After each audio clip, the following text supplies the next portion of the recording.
അബദ്ധത്തിൽ എന്റെ കുഞ്ഞു പോയി. പക്ഷെ സ്വാതി, അവൾ എന്റെ മുന്നിൽ ഒന്നും സംഭവിക്കാതെ നിൽക്കുന്നത് കാണുമ്പോഴാ എനിക്ക് സഹിക്കാൻ കഴിയാത്തത്. എനിക്കതിലൊരു സംശയമുണ്ട് ഗൗരി. എന്ത് സംശയം? സ്വാതിക്ക് പ്രഗ്നൻസി ഉണ്ടെങ്കിൽ അതില്ലാതാക്കാൻ വേണ്ടിയല്ലേ നീ അവൾക്ക് ജ്യൂസ് കൊടുത്തത്? ആ അതെ. പക്ഷേ ആ ജ്യൂസ് കുടിച്ചിട്ടും അവളുടെ വയറ്റിലുള്ള കുഞ്ഞിന് ഒന്നും സംഭവിക്കാതിരുന്നത് എന്താ?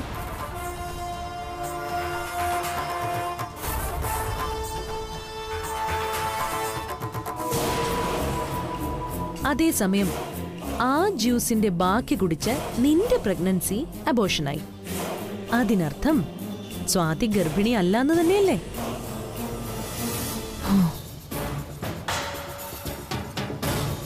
അതെ ഗൗരി, സ്വാതി ഗർഭിണിയേ അല്ല. ഇതോടെ അക്കാര്യം ഉറപ്പായി. പക്ഷേ അത് തെളിയിക്കാൻ നമുക്ക് ഇനിയും കഴിഞ്ഞിട്ടില്ലല്ലോ വേദ. അവളുടെ അഹങ്കാരം ഇനിയും കാണണമെന്ന് ഓർക്കുമ്പോഴാ എനിക്ക് സഹിക്കാൻ കഴിയാത്തത്. അത് സാരമില്ല ഗൗരി, അവളുടെ കള്ളത്തരം പൊളിക്കാൻ നമുക്ക് ഇനിയും സമയമുണ്ട്. 1ന് 10 നമ്മൾ അവൾക്ക് തിരിച്ചു കൊടുക്കും. അല്പസമയം കൂടി കാത്തിരിക്ക്.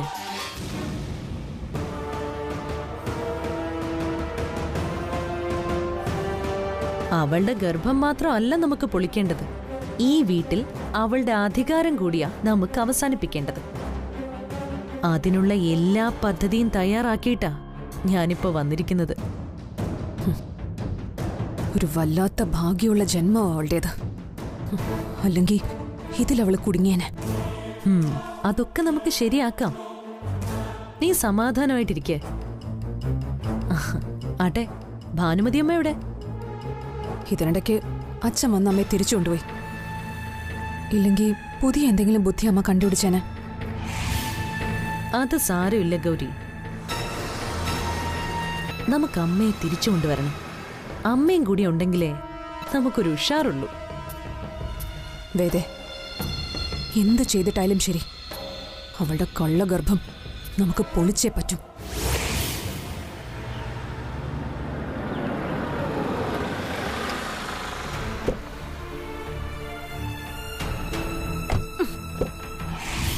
നിക്കടി.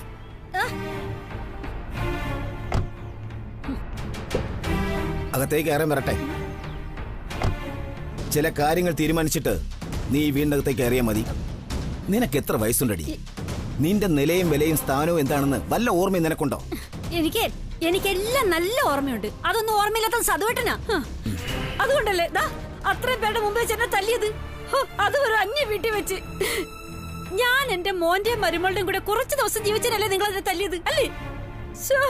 അവരുടെയൊക്കെ മുമ്പിൽ നിലയും വിലയും ഇല്ലാതായത് എനിക്കല്ലേ? എടി, നിലയും വിലയും അന്തസ്സൊന്നും അങ്ങനെ സ്വയം ഇല്ലാതായി പോകുന്നതല്ല. ഒരാളുടെ പ്രവൃത്തി കൊണ്ടാ അന്തസ് ഉണ്ടാകുന്നതും ഇല്ലാതാകുന്നതും. നീ എവിടെ എന്തൊക്കെയാടി കാണിച്ചു കൂട്ടിയത്? അതിനെക്കുറിച്ച് വല്ല ബോധവും നിനക്കൊണ്ടോടി? എനിക്കെല്ലാം നല്ല ബോധമുണ്ട്. ബോധം പോയത് നിങ്ങൾക്കാ. ഒറ്റ വീക്ക് വെച്ചെന്നുണ്ടല്ലോ വിവരദോഷി. കൊല്ല്, എന്നെ അങ്ങ് തല്ലിക്കൊല്ല്. ഇങ്ങനെ അന്തസ്സില്ലാതെ ജീവിക്കുന്നതിന് ഭേദം നിങ്ങൾ എന്നെ തല്ലിക്കൊല്ലുന്നതാ. ഒരു കൊലക്കേസ് ജയിലിൽ പോയി കിടക്കണമെന്ന് ദൈവം വിധിച്ചിട്ടുണ്ടെങ്കിൽ കിടന്നല്ലേ പറ്റൂ. പക്ഷേ അത് നിന്നെ പോലെ ഒരുത്തിയെ കൊന്നിട്ടാണെങ്കിൽ അതിനേക്കാൾ അവമാനം നാണക്കേടും വേറെ എന്തുണ്ടടി? ഓഹോ, അത് ശരി. അപ്പൊ അത്രയ്ക്ക് വിലയില്ലാത്തവളാ ഞാനല്ലേ? കേക്കണം, എനിക്കിത് തന്നെ കേക്കണം. അയ്യോ, എനിക്കിനെ ജീവിക്കേണ്ട എന്റെ ദൈവം എവിടെയെല്ലാം പോയി ചാവും. നിർത്തി നിന്റെ അഭിനയം. നിന്റെ കള്ളക്കരച്ചിലും പൂങ്കണ്ണീരും കണ്ടാലൊന്നും എനിക്ക് നിന്നോടുള്ള കലി അടങ്ങത്തില്ല. ഈ വീട്ടിൽ ജനിക്കേണ്ട ഒരു കുഞ്ഞാ നിന്റെ അതിബുദ്ധിയും ദുഷ്ടത്തരം കൊണ്ട് ഇല്ലാതായി പോയത്. നോക്കണ്ട, എനിക്കെല്ലാം മനസ്സിലായടി. സ്വന്തം മകന്റെ കുഞ്ഞിനെ കൊന്നവളാ നീ. മറ്റെന്ത് പറഞ്ഞാലും ഞാൻ സഹിക്കും, പക്ഷെ ഇത് ഞാൻ സഹിക്കില്ല. നമ്മുടെ മോന്റെ കുഞ്ഞിനെ ഞാൻ അറിഞ്ഞോണ്ട് ഇല്ലാതാക്കുമെന്ന് സതുവായിട്ട് തോന്നുന്നുണ്ടോ? ഉണ്ടോ? ഉണ്ടടി, എനിക്ക് അങ്ങനെയാ തോന്നുന്നത്. വേണ്ടി വന്നാ നീ അതും ചെയ്യും. അത്രയ്ക്ക് ദുഷ്ടത്തരം നിറഞ്ഞ മനസ്സാ ഇപ്പൊ നിന്റെ ഉള്ളിലുള്ളത്. ഇല്ലെങ്കിൽ സ്വന്തം മകനൊരു കുഞ്ഞ് ജനിക്കാൻ പോകുന്നതിന്റെ ആഹ്ലാദത്തിൽ ആഘോഷം നടത്തേണ്ട വീടായത്. ആ സന്തോഷം ഇല്ലാതാക്കിയത് നീ ഒറ്റ ഒരുത്തിയല്ലേടി? ഞാനിപ്പോ എന്ത് ചെയ്തിട്ടാ സതുവേട്ടൻ പറയുന്നത്? അറിഞ്ഞുകൊണ്ട് നീ ഗൗരിക്ക് പൈനാപ്പിൾ ജ്യൂസ് കൊടുക്കുമെന്ന് ഞാൻ കരുതുന്നില്ല. പറയടി, അത് സ്വാതിയുടെ ഗർഭമില്ലാതാക്കാൻ നീ ഉണ്ടാക്കിയ കെണിയല്ലേ? പക്ഷെ ആ കെണിയിൽ ഇല്ലാതെ പോയത് നമ്മുടെ മകന്റെ കുഞ്ഞു. അതല്ലേ സത്യം? വെറുതെ ഇനി ആലോചിച്ച് കള്ളം പറയാൻ നിൽക്കണ്ട. ഉത്തരം നിന്റെ മുഖത്ത് തന്നെയുണ്ട്. എനിക്ക് ഉറപ്പുണ്ട് നീ ഇത് സ്വാതിക്ക് കൊടുക്കാൻ ഉണ്ടാക്കിയ ജ്യൂസ് തന്നെയാണെന്ന്. ഇത്രയ്ക്ക് ലോക തോൽവിയായി പോയില്ലോടെ നീ. ഏത് ഗംഗയെ മുങ്ങിയാലും നീ ചെയ്തതിന്റെ പാപം തീരില്ല. അറപ്പ് തോന്നുകാടി നിന്നെ കാണുമ്പോ. ശാപം. ആഹാ, അത് കൊള്ളാം. അവിടെ നിന്നേ, എനിക്കും പറയാനുണ്ട്. അവിടെ നിൽക്കാൻ. ആഹാ, അതെ, അങ്ങനെ എന്നെ മാത്രം കുറ്റക്കാരിയാക്കി നോക്കണ്ട. അല്ലടി, ഞാനാ കുറ്റക്കാരൻ. നിന്റെ ഈ കഴുത്തി താലി കെട്ടി നിന്നെ കെട്ടിയെടുത്ത ഞാനാടി കുറ്റക്കാരൻ. ഇതെന്തൊരു കുത്ത ഇങ്ങനെ പറയുന്നത്? കൂത്തല്ലടി, കൂടിയാട്ടം. ദേ, വെറുതെ എന്നെ കൊണ്ട് ദേഷ്യം പിടിപ്പിക്കല്ലേ. മാഡം, ഫോൺ കുറെ നേരം ബെല്ലടിക്കുന്നു. അയ്യോ, ഗൗരിമോളാണല്ലോ. ഓ, കോട്ടായി. നിങ്ങളെന്നെ വിളിച്ചോണ്ട് പോകുന്നതിന് സങ്കടം പറയാൻ വേണ്ടിട്ട് ഗൗരിമോളെ വിളിക്കുന്നതാ ഇത്. അറിയാവോ, ഞാനില്ലാതൊരു തുള്ളി ആഹാരം കഴിക്കില്ല അവള്. അറിയോ നിങ്ങക്ക്? എനിക്കെല്ലാം അറിയടി. മരുമകൾക്ക് നല്ലത് പറഞ്ഞു കൊടുക്കേണ്ട നീ നിന്റെ മനസ്സിലെ വിഷം കൂടി അവൾക്ക് പകർന്നു കൊടുത്തു. അവൾ അത് വെള്ളം തൊടാതെ വിഴുങ്ങി. അതല്ലേ അവൾക്ക് ഗതി വന്നത്. ഇനി ഫോൺ എടുത്തിട്ട് കുറച്ച് കുത്തുതിരിപ്പ് പറഞ്ഞു കൊടുക്ക. പാഷാണത്തി കൃമി.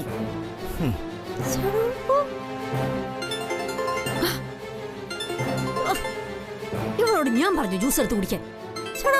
ഗർഭം ഒന്ന് പോയാൽ വേറെ വരും. ഓ, എന്തായാലും ഒരു കാര്യം ഉറപ്പായി, അവക്ക് വേറെ കുഴപ്പമൊന്നുമില്ല. അവള് പ്രസവിക്കും. ഇവളെ ഇങ്ങനെ കിടന്ന് വിളിക്കുന്നത്. ഇനിയും എന്നെ ഈ മനുഷ്യരെ തല്ലി വിളിക്കാനാണോ? ഹലോ ഗൗരിമോളെ. അമ്മ, ഞാൻ എത്ര നേരമായിട്ട് കിടന്ന് വിളിക്കുക. അമ്മ എന്തൊരു ചതിയാ ചെയ്തത്? അമ്മ എന്തിനാ അച്ഛന്റെ കൂടെ പോയതെന്ന്? എന്റെ പൊന്നു മോളെ, ഞാൻ പേടിച്ചിട്ട് ഇങ്ങോട്ട് പോന്നതാ. മോള് പേടിക്കണ്ട, ഞാൻ ഉടനെ തന്നെ അങ്ങ് തിരിച്ചു വരും. വന്നേ പറ്റൂ. അവക്ക് ഗർഭമുണ്ടോന്ന് തെളിയിക്കാൻ അമ്മ വിചാരിച്ചാലേ സാധിക്കൂ. ഞാൻ വിചാരിക്കും, കള്ളും നെല്ലും തിരിക്കുകയും ചെയ്യും. ഫോൺ സ്പീക്കറിലിട്, ഞാൻ സംസാരിക്കാം. അമ്മായി, ഞാനാ വേദ. വേദമോളോ? അമ്മായി പോയത് മോക്ക് വിഷമമായി പോയി കാണും അല്ലേ? അമ്മായിക്ക് അറിയാം. അത് സാരമില്ല അമ്മായി. സാരമില്ലെന്നോ? അപ്പൊ ഞാൻ ഇങ്ങോട്ട് പോന്നതിന് നിനക്ക് ഒരു വിഷമവും ഇല്ല മോളെ? പിന്നെ വിഷമം ഇല്ലെന്നോ? അമ്മായി ഇവിടെ ഇല്ലാത്തതിന്റെ വിഷമം എനിക്കും ഗൗരിക്കും വേണ്ടുവോളം ഉണ്ട്. പക്ഷേ തൽക്കാലം അത് സഹിച്ചല്ലേ പറ്റൂ, അല്ലാതെ എന്ത് ചെയ്യാനാ? പക്ഷേ അവിടെ ആയിരുന്നാലും അമ്മായിക്ക് ഞങ്ങളെ സഹായിക്കാൻ പറ്റും. എന്താ, കഴിയില്ലേ? ഓ, ഇവിടെ ഇരുന്നോണ്ട് ഞാൻ എന്തോന്ന് സഹായിക്കാനാ? അതൊക്കെ അമ്മയ്ക്ക് പറ്റും. എന്റെ അമ്മ ആരാ മോള്? ഇക്കാര്യത്തില് അമ്മയെ വെല്ലാൻ ആർക്കും പറ്റില്ല. അത്രയ്ക്ക് ബുദ്ധിമതിയല്ലേ എന്റെ ഈ അമ്മ. ഓ, അങ്ങനെയൊന്നുമില്ല. പക്ഷെ എനിക്ക് ഭയങ്കര ബുദ്ധിയെന്ന് എല്ലാരും പറയാറുണ്ട്. അല്ല, മക്കൾക്ക് ഇപ്പൊ എന്താ വേണ്ടത് അത് പറ. പറയാം. അമ്മായിക്ക് നാട്ടു ചികിത്സയെ കുറിച്ച് വല്ല അറിവുണ്ടോ? പിന്നെ ഞങ്ങളുടെ കുടുംബത്തിലെ ഒരുപാട് വൈദ്യന്മാരും ഡോക്ടർമാരും ഒക്കെ ഉണ്ടായിരുന്നു. എന്നെ ഒരു ഡോക്ടർ ആക്കണമെന്നായിരുന്നു എന്റെ അച്ഛന്റെ ആഗ്രഹം. പക്ഷേ നമുക്ക് ഈ നരകം തന്നെയാ വിധിച്ചത്. ഷോ, കഷ്ടായി പോയി. അതൊക്കെ പോട്ടെ അമ്മായി, ഈ നാട്ടുവൈദ്യത്തില് ഗർഭം അലസിപ്പിക്കുന്ന വല്ല മരുന്നുണ്ടോന്ന് അറിയാനാ ഞങ്ങളിപ്പോ വിളിച്ച്. ഈ നാട്ടുവൈദ്യത്തില് വഴികളൊക്കെ ധാരാളം ഉണ്ട്. പക്ഷേ മക്കളെ, എനിക്കിപ്പോ അതൊന്നും ഓർമ്മ വരുന്നില്ല. പിന്നെ ഇതൊന്നും വല്ലാത്തൊരു ലോക്കൽ പരിപാടി ഉണ്ട്. അതെന്ത് പരിപാടി അമ്മേ? അതെ മോളെ, ഒരിത്തിരി ബുദ്ധിയും കുറച്ച് ബുദ്ധിമുട്ടും സഹിക്കണം. ഞാൻ പറയുന്നത് ശ്രദ്ധിച്ച് കേക്കണേ. നമ്മുടെ നാട്ടിൽ ഒരു പെണ്ണ് ഗർഭിണിയാണെന്നറിഞ്ഞാൽ അത് പരിശോധിക്കാനും ആ പെണ്ണിന് പോഷകാഹാരങ്ങളൊക്കെ കൊടുക്കാനുമായിട്ട് അതാത് സ്ഥലത്തെ ഹെൽത്ത് സെന്ററിൽ നിന്ന് ആശാ വർക്കേഴ്സൊക്കെ വരും. അവര് വന്നു പോയിട്ട് എന്താ കാര്യം? ഓ എടി കൊച്ചുങ്ങളെ, എടി ഗർഭിണിക്ക് ഗർഭമുണ്ടോന്ന് നോക്കാനും ഉണ്ടെങ്കിൽ പോഷകാഹാരങ്ങളും മരുന്നും ഒക്കെ കൊടുക്കേണ്ടതും ഈ ഹെൽത്ത് സെന്ററിൽ നിന്ന് വരുന്ന നേഴ്സുമാരുടെ ചുമതലയാണ്. അവിടുത്തെ ഹെൽത്ത് സെന്ററിലെ ആശാ വർക്കേഴ്സും നേഴ്സുമാരും ഒക്കെ എന്റെ പരിചയക്കാരാ.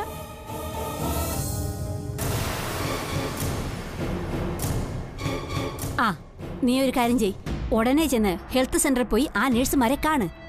എന്നിട്ട് അവരെ വീട്ടിൽ കൊണ്ടുവരണം. അവരെ കൊണ്ട് സ്വാതിയുടെ ഗർഭം പരിശോധിപ്പിക്കണം. ഇപ്പൊ മനസ്സിലായോ എന്റെ ബുദ്ധി? എടി, ബാക്കിയൊക്കെ അവരെ വിളിച്ച് ഞാൻ ഏർപ്പാടാക്കിക്കൊള്ളാം. കൊള്ളാം, ഇത് കലക്കും. ഞാൻ ഉടനെ തന്നെ അതിനുള്ള ഏർപ്പാട് ചെയ്യാം. ആ, അമ്മേ, ഇങ്ങനെ അക്കരെ നിന്ന് കളിക്കാതെ അമ്മ വേഗം ഇങ്ങ് വരണേ.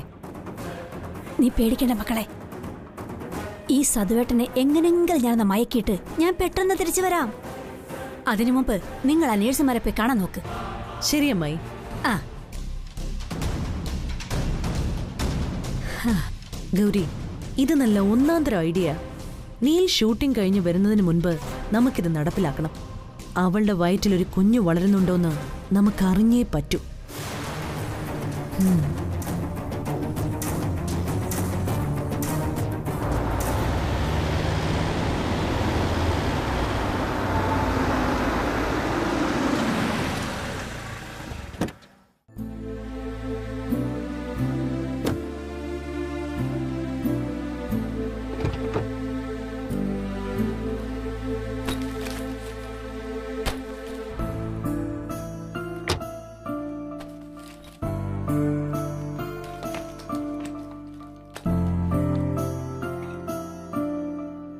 സ്വാതി, കുടിക്കാൻ കുറച്ച് വെള്ളം എടുത്തേ.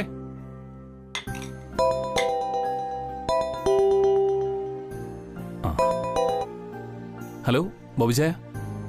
ആ, ഞാനിങ്ങെത്തി. ആ, അതെ അതെ.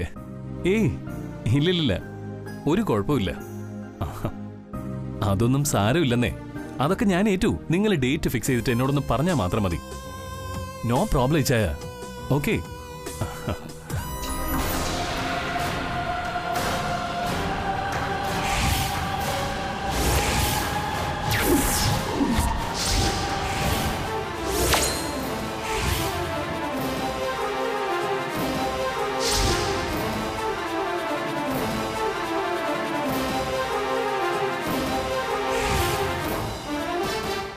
നീൽ, ദാ വെള്ളം കുടിക്ക്.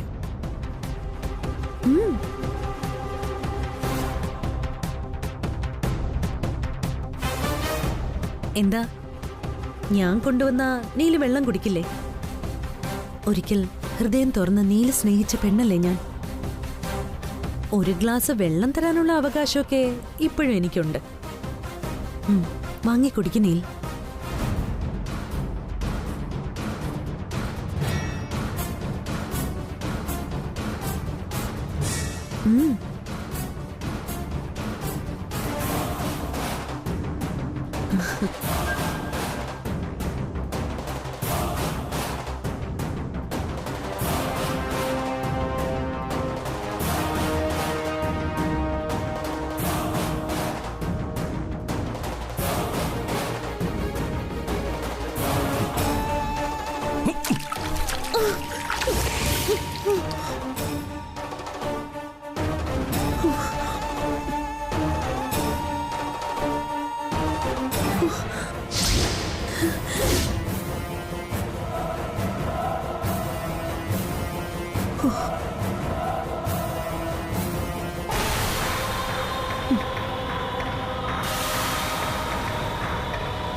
എനിക്ക് വെള്ളം തരാനേ എന്റെ ഭാര്യ ഉണ്ട് ഇവിടെ. അതിനെനിക്ക് നിന്റെ ആവശ്യമില്ല. Mind it. ഇപ്പൊ നിനക്ക് മനസ്സിലായില്ലേ വേദേ, ഏട്ടന്റെ മനസ്സിൽ പോലും നീ ഇല്ലാന്ന്. ഹെടി, പൊട്ടക്കുളത്തിലെ തവളയായിട്ട് ജീവിക്കുന്നതേ ഞാനല്ല, നീയാ. എന്റെ സ്വാതിയെ ACP വൈശാഖിയെ കൊണ്ട് നീ അറസ്റ്റ് ചെയ്യിപ്പിച്ചു. ഇവളുടെ വയറ്റിലുള്ള ഞങ്ങളുടെ കുഞ്ഞിനെ നീ ഇല്ലാതാക്കാൻ ശ്രമിച്ചു. പക്ഷേ ഇപ്പൊ പണി കിട്ടിയതേ ACP വൈശാഖി വർമ്മയ്ക്ക്. പാവം, സസ്പെൻഷനിലായി പോയി. സ്വാതി, താൻ പോയി എനിക്ക് കുടിക്കാൻ കുറച്ച് വെള്ളം എടുത്തുണ്ടോ. വല്ലാത്ത ദാഹം, നല്ല ക്ഷീണമുണ്ട്. ദാ, ഈ ഗ്ലാസ് ഒന്ന് നന്നായി കഴുകി വൃത്തിയാക്കി വെച്ചേക്ക്. ഇവളെനിക്ക് തന്നതാ.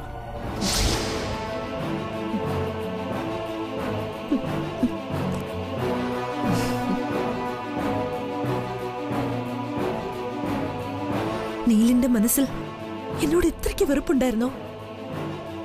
വെറുക്കാനുള്ളതല്ലാതെ നീ എന്താ എനിക്ക് തന്നിട്ടുള്ളത്? നഷ്ടങ്ങളാ നീ എന്റെ ജീവിതത്തിൽ ഉണ്ടാക്കിയത് മുഴുവൻ.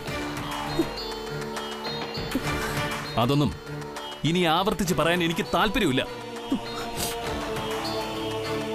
ഇല്ല, നീല് പറയുന്നത് കളവാ. നീലിന്റെ മനസ്സെനിക്കറിയാം. എന്നെ മറക്കാൻ നീലിന് സാധിക്കില്ല.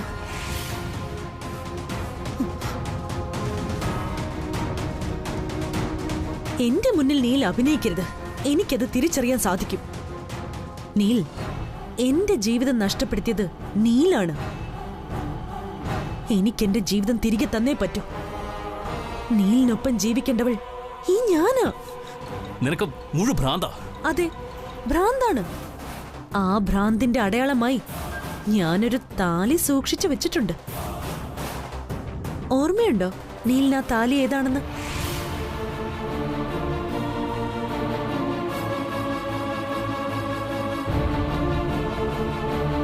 നീൽ എന്റെ കഴുത്തിൽ പണ്ടൊരിക്കൽ കെട്ടിത്തന്ന താലിയാണത്.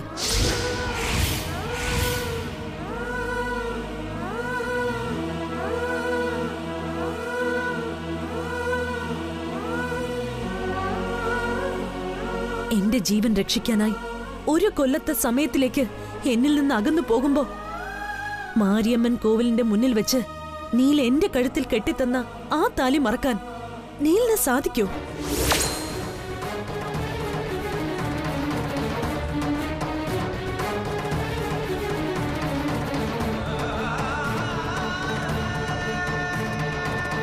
ഞാൻ ഈ വീട്ടിൽ ഗിരിയുടെ ഭാര്യയായി വന്നത് നീലിനെ കാണാൻ വേണ്ടിയാ. നീലിനരികിൽ നീലിനെ കണ്ടുകൊണ്ട് ജീവിക്കാൻ. നീൽ അന്ന് എന്റെ കഴുത്തിൽ ആ താലി കെട്ടിത്തരുമ്പോഴുള്ള എല്ലാ പരിശുദ്ധിയും ഇന്നും എനിക്കുണ്ട്.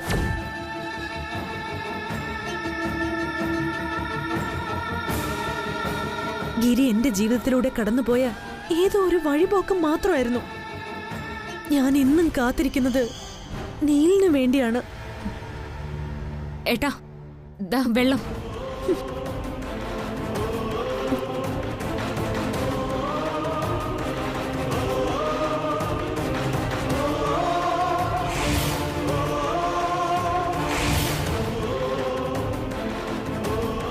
ആ ഗ്ലാസ് ഇങ്ങ് തന്നെ.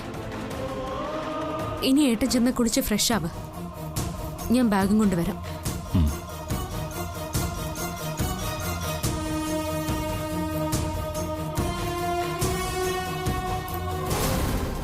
നീ പറഞ്ഞതെല്ലാം ഞാൻ കേട്ടു. ഏതോ ഒരു താലിയുടെ കാര്യവും കേട്ടു. ഓഹോ, അത് നന്നായി. ഇനി ഒരിക്കൽ കൂടി നിനക്ക് ഞാൻ അതിനെക്കുറിച്ച് പറഞ്ഞു തരേണ്ട ആവശ്യമില്ലല്ലോ. എടി, വിവാഹത്തിന് മുൻപ് ആണിനും പെണ്ണിനും ഒരുപാട് പ്രേമവും പ്രേമ നൈരാശ്യവും ഒക്കെ ഉണ്ടാവും. ചിലപ്പോ തമാശയ്ക്ക് ഇതുപോലെ ഒരു ഗന്ധർവ വിവാഹം പോലും നടത്തിയെന്നിരിക്കും. പക്ഷേ യഥാർത്ഥ ജീവിതത്തിൽ പുരുഷന്റെ അധികാരി അവന്റെ ഭാര്യ. ബാക്കിയെല്ലാം അവൻ മറക്കും.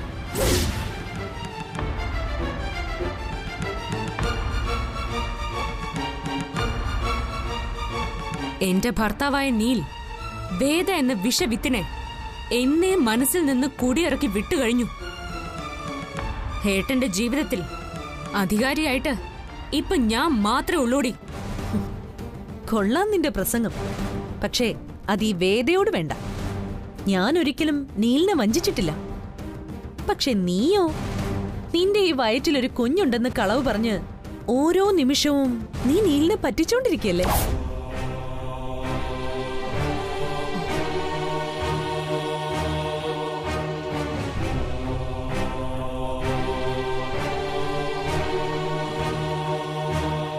നിന്റെ ഈ ഗർഭം ഒരു വലിയ കളവാണെന്ന് തിരിച്ചറിയുന്നൊരു ദിവസം നീല് പറയൂടി എന്റെ മഹത്വം എന്തായിരുന്നു. അത് നിന്റെ സ്വപ്നം മാത്രമാ. ഏട്ടന്റെ ജീവിതത്തിൽ നിന്ന് എന്നെ ഒഴിവാക്കാന്നുള്ള നിന്റെ വെറും സ്വപ്നം. പൈനാപ്പിൾ ജ്യൂസ് കുടിച്ചപ്പോ ഗൗരിയുടെ ഗർഭം അബോർഷനായി. പക്ഷേ നിനക്കൊരു കുഴപ്പവും സംഭവിച്ചില്ല. ഈ ഗർഭം നിന്റെ ജീവിതം തകർക്കുന്ന ബോംബായിട്ട് മാറുന്നത് ഈ വേദ കാണിച്ചു തരാവടി. കാത്തിരുന്നോ നീ?